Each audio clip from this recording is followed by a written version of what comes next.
اللهم صل على سيدنا محمد يا رب صل وسلم دائما ابدا على حبيبي.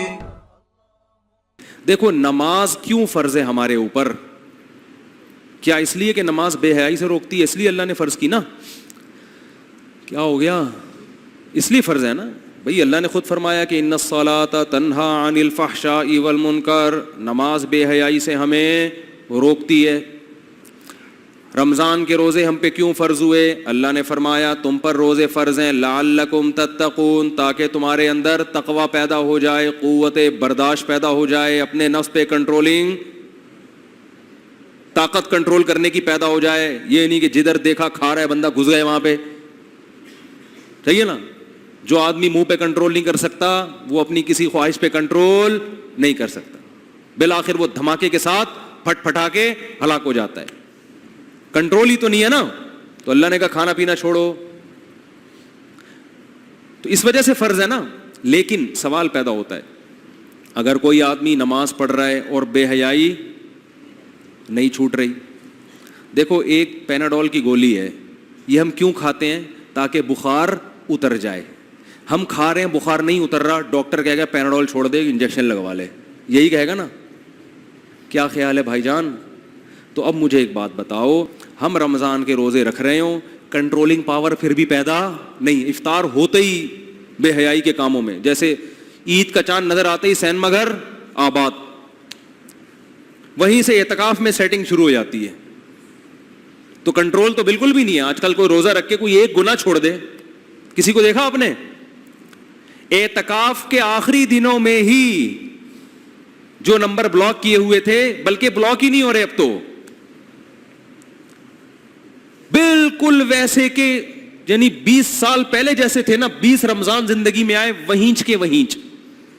کیا خیال ہے بھائی؟ کوئی ایک تبدیلی کوئی کسی میں آئی ہو؟ دھیلے کا بھی بظاہر فائدہ نہیں ہو رہا. حتیٰ کہ رمضان میں جو سگریٹ پینے والے ہیں وہ سگریٹ نہیں چھوٹتی، افطار ہی سگریٹ سے کرتے ہیں وہ. چلو یار اب تمہیں اللہ نے اتنا بہترین موقع دیا ہے سگریٹ چھوڑنے کا، گٹکے چھوڑنے کا، نا نا نا، سحری میں بھی گٹکا کھائے گا اور افطار گٹکے سے افطار کر رہا ہے. تو کچھ بھی اب ممکن بہت سے لوگوں کو ہوتا بھی ہے فائدہ، لیکن بہت سو کو کخ بھی نہیں ہوتا.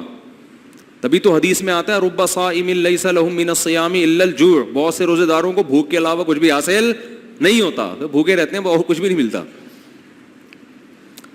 لیکن اب اس بیس پہ اگر کوئی یہ کہے کہ پیناڈول سے بخار کا علاج نہیں ہو رہا تھا اس لیے دوا بدل دی ہے، لہذا روزوں سے آپ میں تقویٰ پیدا نہیں ہو رہا، لہذا رمضان کے روزے چھوڑ دو، تو یہ فتویٰ صحیح ہوگا؟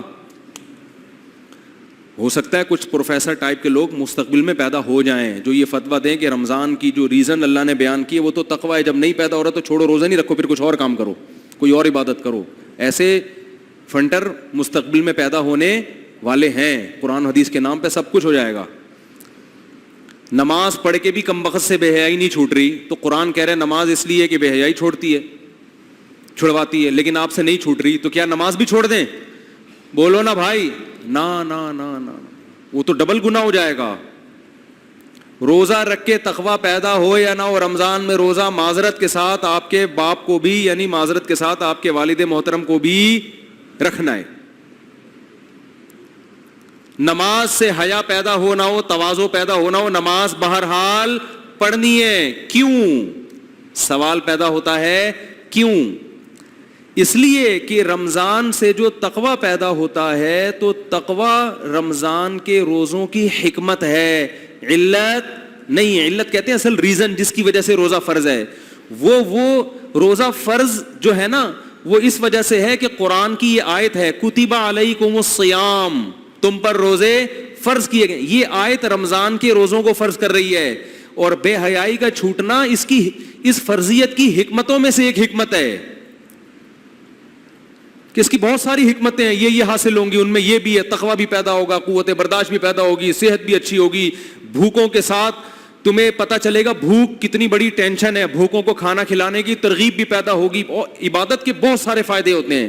یہ تمام کے تمام فائدے عبادت کی حکمتیں ہیں، ان کی وجہ سے یقیناً عبادت ہے، لیکن اصل وجہ یہ نہیں ہے، اصل وجہ وہ علت ہے۔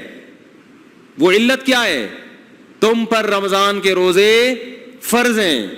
بات آ رہی ہے سمجھ میں؟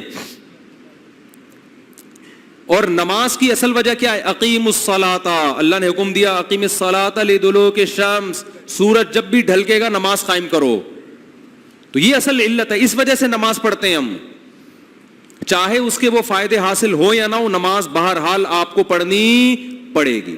مفتی طارق مسعود صاحب کے بیانات سننے کے لیے youtube.com/مفتی طارق مسعود کو سبسکرائب کریں، اور اگر آپ لائیو ویڈیو کو کبھی بھی مس نہیں کرنا چاہتے ہیں تو سبسکرائب کرنے کے بعد بیل آئیکن پہ کلک کرنا مت بھولیں۔ جزاک اللہ۔